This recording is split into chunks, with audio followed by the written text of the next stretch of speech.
Stephen, it's all yours. Perfect. Thank you very much.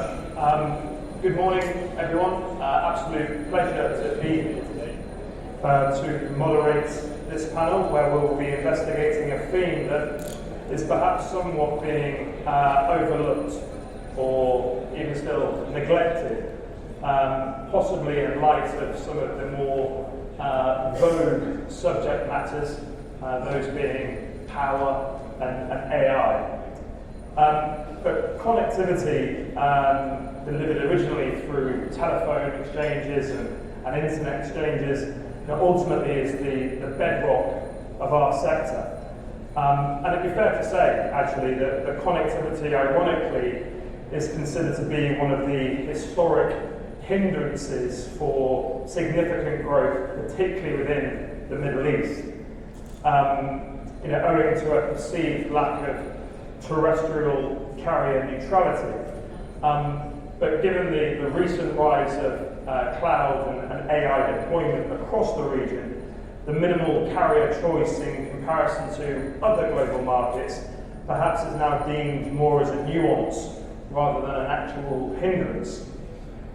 But obviously with the emergence of 5G, 6G, the Internet of Things and AI inference, does that therefore mean that connectivity will still be neglected, or should it be further promoted? In a recent research report, Baker McKinsey stated that in 2019, 74% of the data created within the UAE left its shores. But today, 74% of that same data remains within. And my esteemed panel guests will further explore the evolution of connectivity within the prism of the data center sector across the region, and we'll seek to determine what we need to do within the sector to ensure that we meet the connectivity needs of tomorrow. I'll ask each of the panelists to provide you with a brief introduction on themselves and their businesses, but before doing so, allow me to introduce myself. I'm Stephen Beard, the Global Head of Data Centers at Knight Frank. We're a data center advisory group providing transactional, valuation and research advice to data center customers, developers and investors. So, without further ado, gentlemen, please can I ask you to give a brief introduction to our guests. Good morning, my name is Milan Radil. I'm CEO of Connected Compute.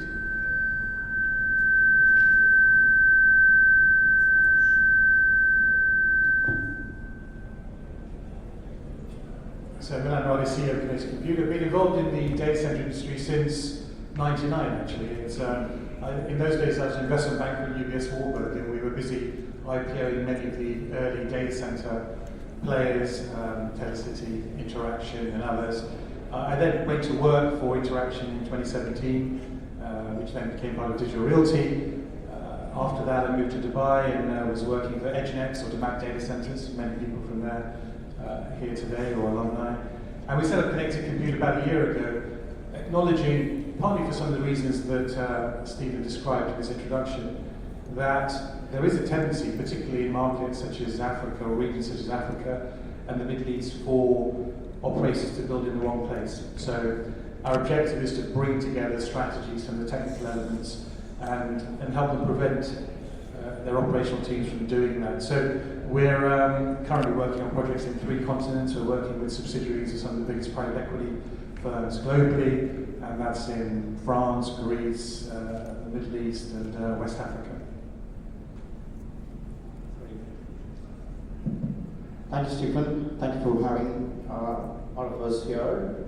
Myself, Jay Kumar Mohanchundran. I'm the Group CIO for a conglomerate called Useki.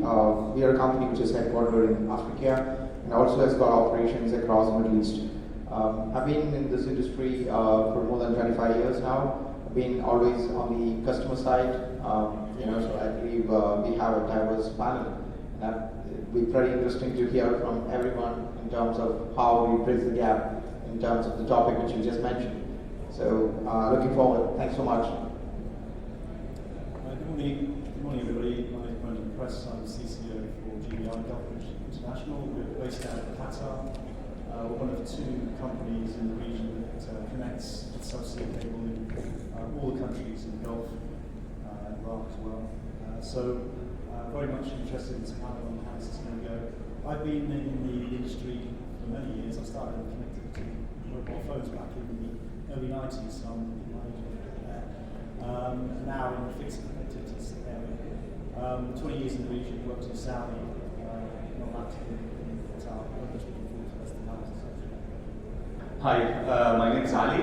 I'm Group CIO of a public listed company, group of companies. We do interior contracting for 5-star hotels. We have another group which do interior for retail, and a third group which do interior for super yacht and private jet. I've been with them since 19 years. What we do is like Burj Al Arab, Burj Khalifa, Atlantis, Flame Towers in Baku, Sun and Sand in Singapore, Dolce Gabbana, Chanel, and private jets and super yacht, the interior of these. Nice to see you guys all. Thanks. My name is Amol, and I've been around in telecom for 20 plus years. Been some time, have spent a lot of time in the region as well. Currently helping Microsoft in evolving its own networking infrastructure with the help of Brandon and the rest of our industry colleagues, and see that it is prepared for whatever is coming next.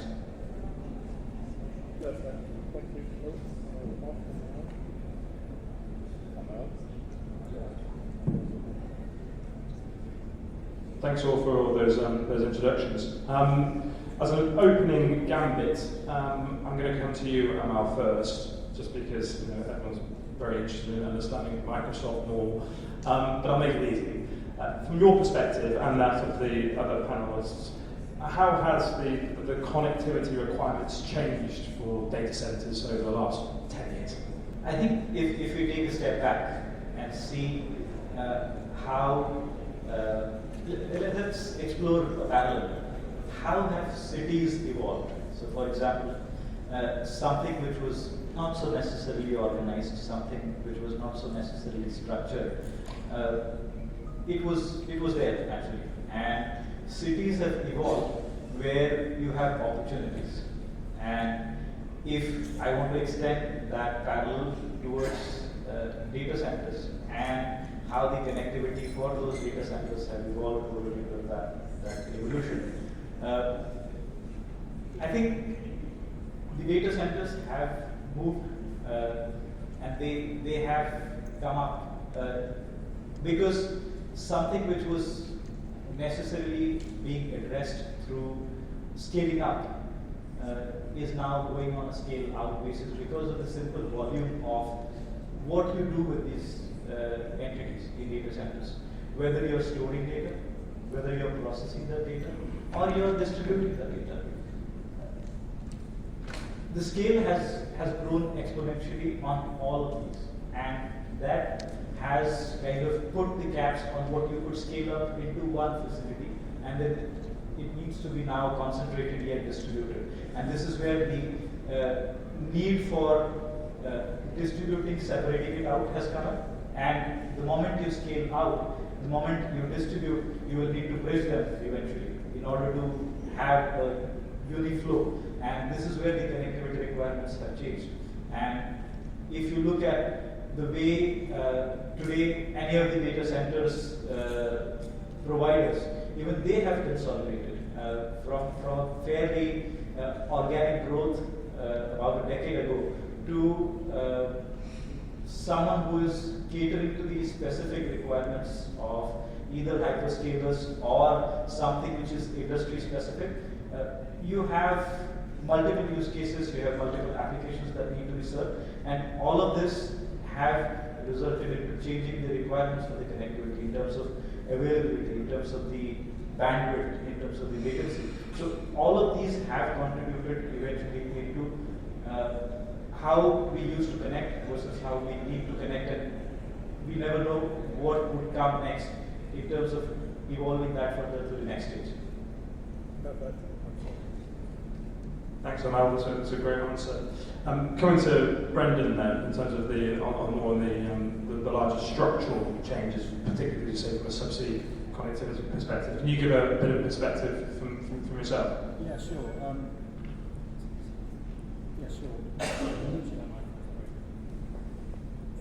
It's all about communication.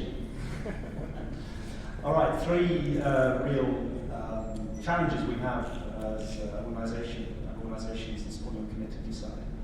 It's been mentioned before, but huge growth, scalability, absolutely critical that we're able to support with fundamental to all the data interrogation, what we're doing in terms of AI. We're not going to be able to use that unless we can be able to connect between various data centres and countries that we need to connect to. And scalability is a challenge. It wasn't so long ago we were talking about the shortage in chips, etc. And that was affecting our industry, so we couldn't upgrade or add to our capacities for a period of 6 months, minimum. That's not good enough in this new world of new data centres and new data requirements. So scalability is very, very important. I think the biggest challenge is getting these guys like them, to give us the forecasts of what they think is going to be needed in the next 1 year, 2 years, 3 years, and that's probably one of our biggest challenges. The next essential thing we can do as an industry is have diversity, and I think for this region, I saw that as a challenge 2 or 3 years ago when most of the cable infrastructure, certainly going out of the region, was going in the Red Sea. We all know what's happened in terms of cable cuts in the Red Sea in the last 12 months. And that's why we've been pursuing and pioneering new corridors, including our new North Express route via Iraq. And that's taken a lot of time, a lot of challenges. I'm pleased to say now we have a very strong second corridor out of the region, which again, industry peers of Amal are adopting. So that's something we need to continue to do. And I know across this region there's lots of new corridors we've developed, like Saudi, etc., which is all good to make sure that we can provide the diversity and the not 99.99, but 100% that our customers are asking for in terms of availability. And I think third, just to finish on the third challenge we have, and that is in terms of the specialisation of the configuration that again the hyperscalers have in terms of what they want in terms of the solution.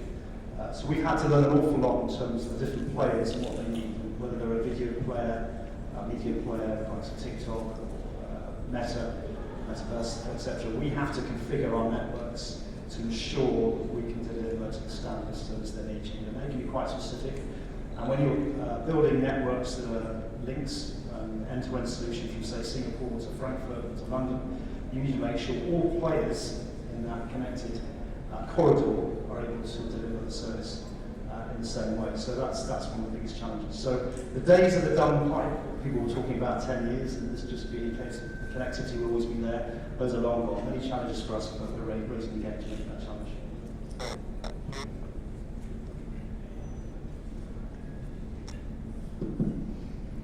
Great, thanks very much. That's a really, really helpful perspective. What to do next?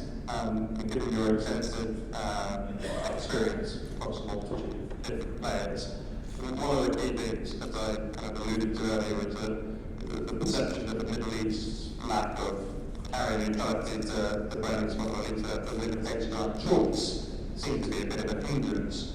But of course, in the last 2-3 years, we've started to see a huge influx of customers, new customers, hyperscalers, AI, GPUs, and servers really starting to fixate on the region. From your perspective, why do you think there has been that kind of change in the consideration of the market, even though maybe the connectivity piece hasn't changed? So I think at the end of the day, a lot of this is about government engagement. So when you look at the UAE, you look at what KSA is doing now, they are tempting the platforms to come in by engaging with them. You know, we look at the UAE, you have incredible IT infrastructure. With my Emirates ID, I can do a multitude of different things.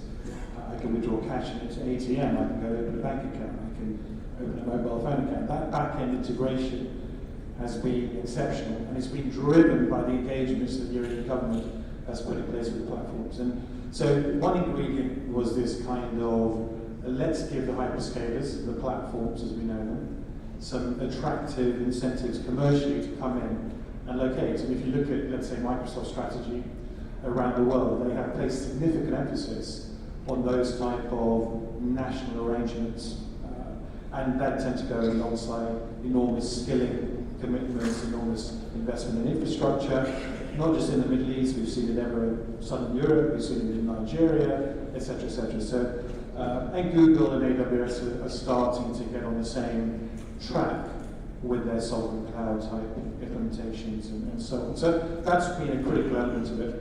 Second element has been around the whole regulatory structure. So you're absolutely spot on. In the UAE, we've effectively got a duopoly, but essentially both roads need state-controlled interests, but you have a transit zone. So Data MENA is an incredibly effective peering environment where you're free of any kind of national burdens in terms of backhaul costs and tariffs and so on. So there's a reason why UAE and Bahrain, of course, are number two, but why they dominate in terms of international transit peering in the region. And that's been critical. And also then you've got a very pragmatic approach. You know, when Microsoft came in to the market here, they needed some dark fiber tariffs, they got them. Right? There's an understanding that, you know, big hyperscale platforms will not be, you know, participating in the market where they're subject to metered connectivity tariffs, right? So I think that's been a critical part of it. And I think number four has been the fact that the quality of the infrastructure, the depth of understanding that's been brought to bear by some of the players in the market, GDH, Chasm, etc., has been pretty good, right? So the quality of operational processes, they've brought in people, there's obviously a burgeoning expat community of people who kind of know what they're doing in terms of standard operating procedures and so on. That's been attractive for the hyperscale. So in my view, there's been a juxtaposition in many of these type of factors that have been quite relevant to driving that. And KSA is on a similar track, spluttering a little bit here or there, but you know, on a similar track to assert its kind of financial dominance of the region, and obviously very attractive incentives and so on. We heard Stuart and others talk about that earlier. Thanks, Alan. So I'd like to give a good perspective on where things have been, how I kind of shift the focus in terms of looking out towards the future. So, sorry, can I interrupt? I would like to shed some light from totally different perspective. I'm about the previous question, which is like from the corporate perspective, not from the vendor perspective. Me as a user, me as a CIO of a construction company, the journey was totally different. I can really correlate like maybe 15 years ago, where we have to build data centers by ourselves. I'm a construction company. I'm not Microsoft. I'm not any data center provider, but still, if I want really to have a reliable data center, I really want to fulfill my SLA in front of my board and my C-suite, I have to build a data center in Dubai. I have to build another data center in Al Ain as a disaster recovery, and then another one in London, third one in Singapore, and I end up having an army of infrastructure people and system administrators and Linux specialists.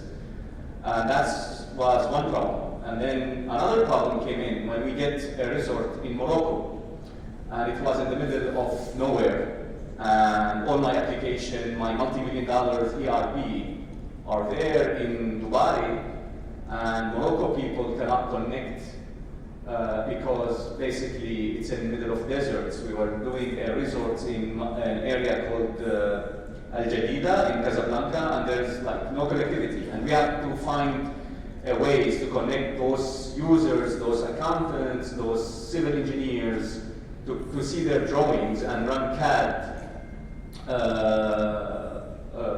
softwares from the nearest node or from Dubai or from London, and then a problem of connectivities and latencies. And then another challenges came in, which is the cybersecurity issues, because if you are responsible for your data centers, you have to make sure you secure all these servers, you secure all these applications. And again, I want to remind you that we are a construction company. We are not an IT company, and I'm not supposed to be responsible for all of that. However, if we just fast forward, now things are more specialized, and I don't really bother what's happening or the nitty-gritty details, because I have an ecosystem of suppliers who are responsible for all of this headache that's moved out of my shoulders to somebody who's specialized, who's an IT company, who's like their bread and butter is to manage data centers, temperatures. I mean, for the last 15 years, I remember many times where one of the ACs went down. And I would lose my weekends, and it's going to be an emergency because, you know, the cooling system, and then we replace the cooling into a liquid cooling. And all of this headache now is like moved because you outsource now all of this, and you keep your focus to what you are good at and what is your revenue generating things, which is in our case is construction. Right? But again, another thing also would like to shed some light, which change, it's regulation. You know, as a public listed company, there are a lot of things, whether I'm listed in Singapore or London or Nasdaq Dubai, each one of these stock exchanges come with a lot of load of regulations and things you have to make sure you are compliant with. And maybe within a couple of years, all these public companies, even in Dubai, have to generate ESG reports. So again, this is an extra responsibility. We have to make sure we talk about like green data centers and how many what is the carbon footprints you are generating out of your data centers to provide the services. So all these headache have been now delegated to a specialized vendors who's really good at it, and they can help rather than doing everything by yourself. I think that's one of the big changes I can see happening in the region during the last maybe 15 years. David, as another CIO, do you face those same headaches? Thanks, Stephen. I think more or less Ali has covered a lot of points, but at the same time, I want to bring a different perspective here. As CIOs, I've been in this region for about 11 years now. As CIOs, we are always worried about, or we were used to, kind of work towards more of a long-term strategy when it comes to infrastructure. And I believe that was like a marathon. You plan your infrastructure, your budgets, and all this stuff for next 5 years, 10 years, and you look at the depreciation, and then you were more worried about where the data is stored, how the data can be stored, and all those things. But of late, with the proliferation of all these technologies that is coming, and the AI being taking the center stage right now, one of the biggest change what is happening right now is in terms of the availability. So the shift is moved from where the data is stored to is the data available at the time when you need it, really, and how fast you can access that. And that's where the point which is about the connectivity comes or plays a bigger shift. Because for mission critical applications or for any of these latest technologies, we are processing high data sets and high volume of data, which requires faster access, and that's where the edge computing and the hybrid computing and all that comes into the picture. And so the fundamental shift here is actually where companies started investing in those kind of data centers, invest in edge and hybrid computing, also make sure that it's completely secure by having the zero trust architecture, whether it's your data center, whether it's with that co-location, or whether it is within a public cloud for that matter. It's fundamental now that you need to take care of all these things, and especially with the agility and the scalability, I think the software-defined networking is something which is equally important. So I think fundamentally the concept by which a CIO or a customer used to look at how data centers was, as Ali mentioned, we used to build data centers across different countries and different regions, and then we used to consolidate that. I've done a consolidation of an impact data center into one of the largest co-locations maybe 15 years back. But nowadays it's all about 2 years. This 1 year, what can I do? For the next year, what's my plan? So it's all about how fast you can access word rather than where data is stored or how much data can be stored. Thanks, sir. I want to have a look at the economics. I remember the first case of the occupational deal right here, which was really 2017, 2018, two very large US banks, and rather embarrassingly, I wasn't able to negotiate the rent on the data center down too much, at a time of lack of supply perhaps. But actually, the clients on both transactions said to me, don't worry about the data center rent, the bandwidth rent is twice that. Just an open question to you guys, feel free to whoever wants to take it, but what are you seeing in terms of the economics on a terrestrial or even on a subsea international level? If I may answer that. Yeah, the market's changing very quickly, and I think one of the hindrances to the market overall has been the slight protectionist viewpoint of how connectivity is handled in the region. And, I've worked for the big players, and clearly, you have a situation where you have a captive market to an extent, and I think that's led to prices being exaggerated, and it's probably led to the less adoption of services in the region, if we're honest with ourselves. I think the region is liberalising. I mean, in Qatar, we're just integrating now with the local dark fibre, massive fibre providers, so we'll have end-to-end services, including domestic connectivity, to provide to customers, and that will be a third choice for customers such as Microsoft and others. And I think that will lead to fairer pricing, and pricing that will lead to better adoption of services and more bandwidth, etc. So from a commercial perspective on that front, I think the local last mile has definitely got a lot of focus across the region now. And it's all about elasticity, right? I mean, at the end of the day, to keep prices high, we had prices 3 times the levels of prices on the Red Sea route through Iraq, for instance, and we had zero adoption. Now we're competing fairly, and we're seeing more adoption every day. And I think the other consideration for us in commercially, in terms of the design of our network, so as more edge computing comes to the region, we need to invest further in local connectivity, regional connectivity. In the past, it's just about you getting to Singapore or to Frankfurt, London, Marseille, etc. And again, in some instances, certain players are keeping connectivity to those centres because of cost considerations. They've already invested in infrastructure, where in reality it's better to have the local access to data in the region, and clearly we're promoting that. So a number of considerations there in terms of going forward in terms of the network design and costings. I was going to add one element to that, which is the data center models that accompany that. And I think you both made a couple of comments about latency and mission critical applications and so on. If you talk to Meta today, Meta are bringing forward billions of dollars of investment in EMEA to cope with the weight of traffic on their networks. And in fact, on some of their products, so Instagram Reels, Facebook Reels, and so on, they're actually scaling back the quality in order to be able to deliver that kind of service right now with the kind of bandwidth and network capacity that they have available to them. So there's kind of an interesting trend where in certain regions these networks are bursting. Yet actually you've got this enormous investment in subsea cables coming, obviously the Africa cable now being extended into the Gulf, sort of in principle brings some interesting capacity to the market, larger capacity than we've seen by some margin. But the countries themselves are not ready. And my observation would be that data centers in the region, I would also add in Africa, haven't really, I think, grasped the importance of connectivity. It comes back to the first question, but we've seen quite a lot of data centers being built in relatively distant locations. And I'm only made the point about cities and how they're configured and so on.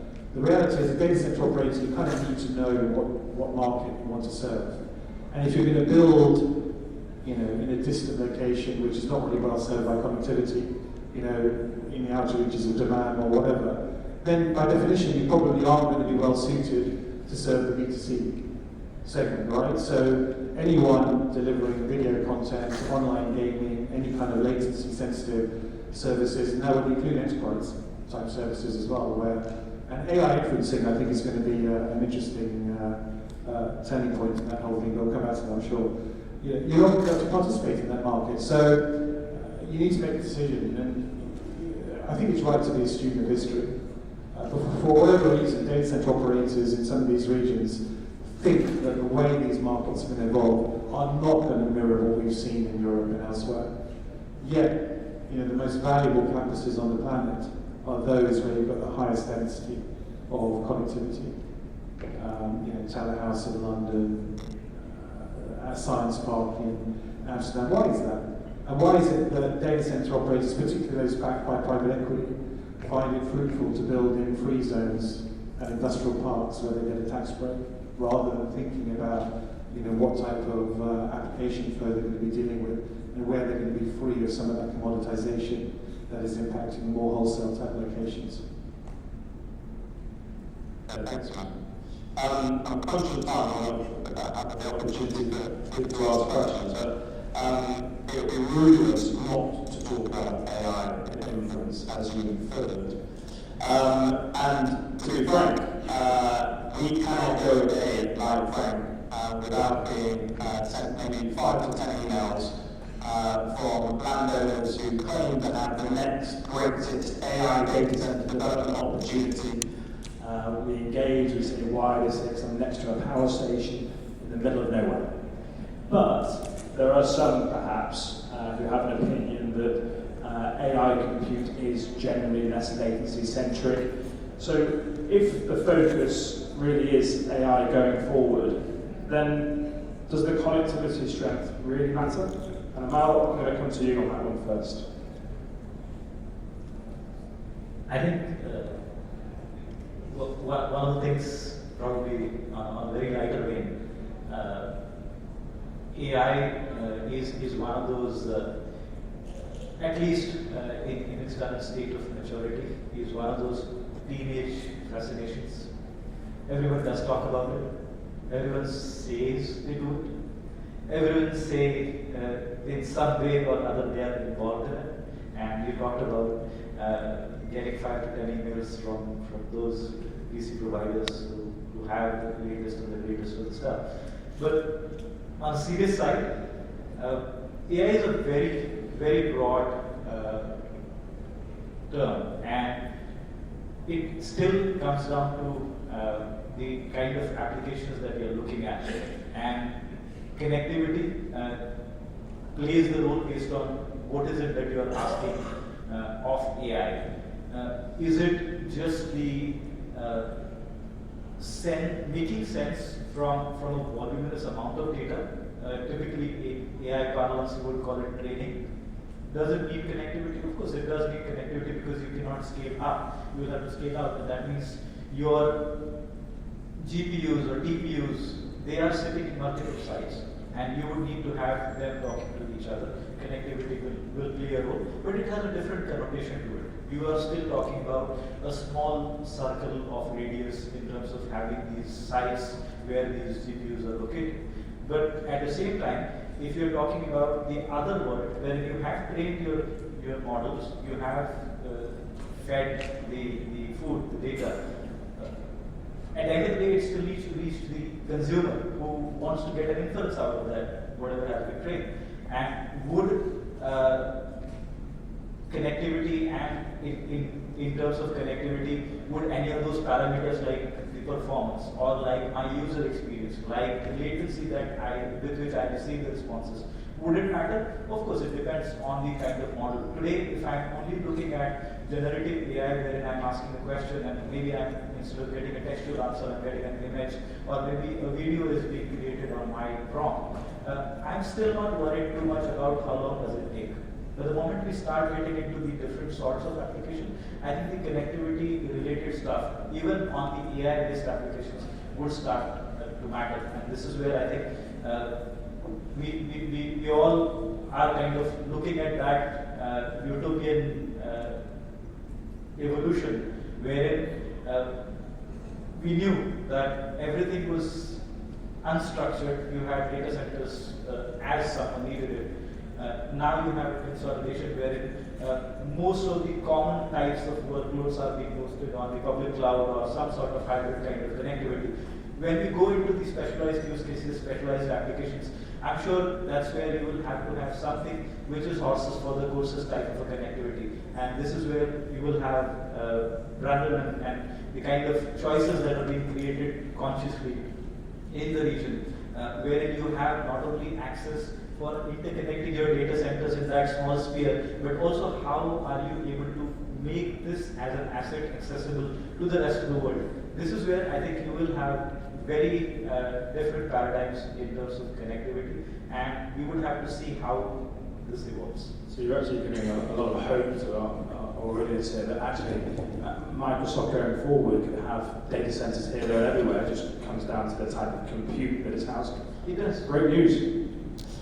Anyone else want to I just wanted to say, as a business, I really don't care whether it's AI or blockchain or whatever technology. What I do care at the end of the day is my revenue, whether I'm making money or not.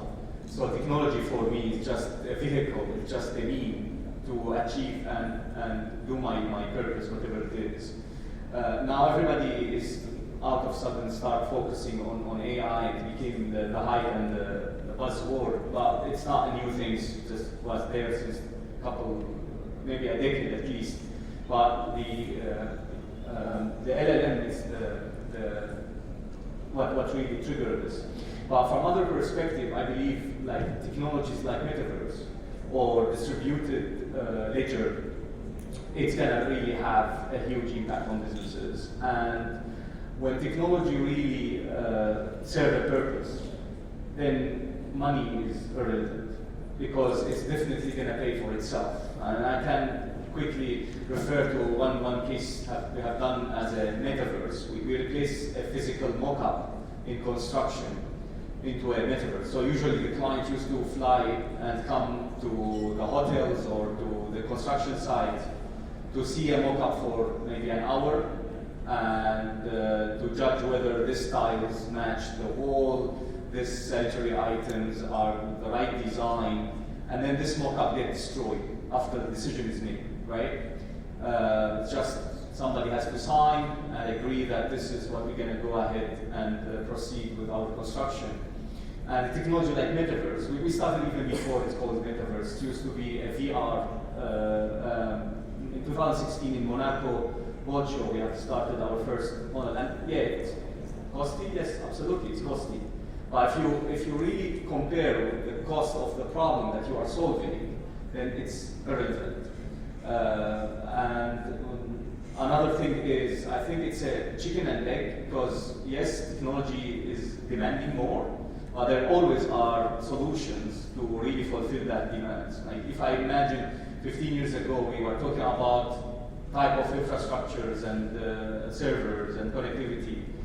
It's like it's a single computer now or a single cab operator now has more powerful machine than a server that served thousands of people a decade ago. So what I'm trying to say here is it's always like edge computing, for example, solved a big problems for IoT devices where it was really a problem.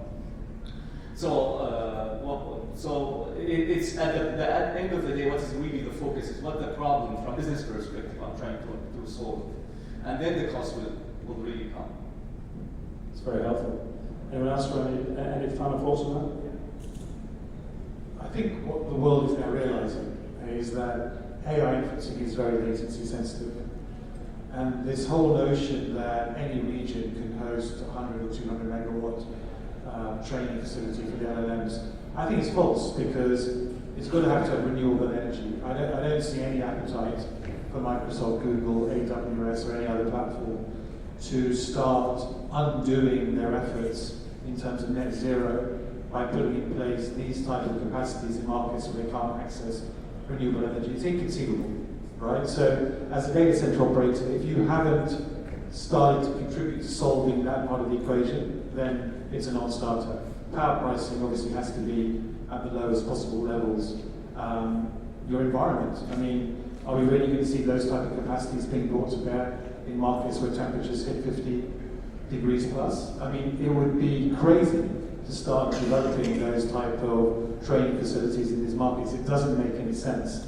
So actually the G42 deal in Kenya, where you've got a 1 gigawatt geothermal potential capacity, makes perfect sense, right? It's actually ambient, quite cool. It's obviously Kenya's quite high up and at high altitude, and you've also got a power price of, let's say, $5-6 So a lot of things align, and that's a place where it would make sense to put a gigawatt of LLM training. The inferencing piece will be different. I'm not sure what the edge means in an AI inferencing. context. I mean, at the edges, the majority of people have defined it. I think it's defined the notion that a 1, 2, 3 megawatt data center or a cabinet under a mobile base station. I think that's all nonsense because that's all going to essentially sit, at the point of aggregation and collection of the data. But this kind of exaggerated large-scale edge does potentially make more sense. And I think when Amol talks about Microsoft talking about it, I think they talk about 20 to 40 megawatt edges, not what the traditional edge type investment models make. So a lot of complexity, the connectivity around that's going to be key. And so I think a lot of floor loadings will be key. I think most data centers built in the region can't cope with the kind of weight of NVIDIA AI racks. So it's a non-starter. So all these factors will come together, and I think they're going to potentially eliminate some of the players from the market when it comes to these type of larger scale opportunities. Just a comment on the AI side, reading a stat the other day that said on a typical Google search, when you do an AI type equivalent on Copilot or something, it's 10 times the energy used. I mean, some of these statistics and 200-300 megawatt facilities now being requested and 33 billion being put into the Italian economy for data centers. I mean, the stats are astounding. I think what we think are challenges today are nothing like what they're going to be in the future. I mean, even with some of the new capacities coming into the region, which will be delayed, there are going to be challenges, I think, in meeting the requirements that are there on the new data centers. So the collaboration, I think, between all parties, and particularly on the power side, and we're fortunate enough in our board to have a close relationship with the power company in Qatar, which allows us to see what their demands are more clearly and what we can do in terms of getting us supported in terms of what we want to do. But power demands are incredible, and that's going to be a major challenge for all the economies in the region to be able to meet what the AI requirements might be in the forthcoming years. Perfect. Well, I think that kind of brings us to a conclusion. Thank you very much, gentlemen, for your fantastic contributions. I think we're going to open it up to the floor. Ladies and gentlemen, if you have any questions, you can take 2 questions. Show of hands, please. You're right here. Hi, good afternoon, everyone. Thank you so much for the insightful discussion and knowledge sharing. Yesterday, I was viewing the documentary, and I was literally amazed when I understand that data can be stored on glass. Okay, in 5D optical, you can say data storage models or whatsoever. And even Microsoft is projecting its lifespan ranging from 1,000 years to 10,000 years. So how it will impact the future landscape of data centering and overall, you can say, this industry? So this is, I want to know about your commentary on this one and your expectation about the future and when it will be ready in coming future. And when we will going to migrate from the traditional, you can say, SSDs or HDDs towards this light-based or glass-based technology. Thank you. Can you take this? I think the evolution of technology, for that matter, in terms of longevity, it has its own course, and at the moment I wouldn't really look at that as something that is either stopping the evolution of how we store, process, or distribute data. Does that have a use case wherein if we have a type of data that we would like to have stored for, let's say, 1,000 years instead of what your current storage media supports? Yeah, I think there'll be probably a specific use case around it. But at the moment, I think what we have, it works, and in terms of being able to support the core processes, this is something that we would see, and the efficiency is something that would eventually come into the picture. I'm not sure if that answers your question. Yeah. Can you answer the question? Yeah, please. Go ahead. All right. Yeah. Could you just enlighten us that what do you think about the 5G connectivity at the moment? Because still it's not being implemented. As I'm just giving an example as I gave it before.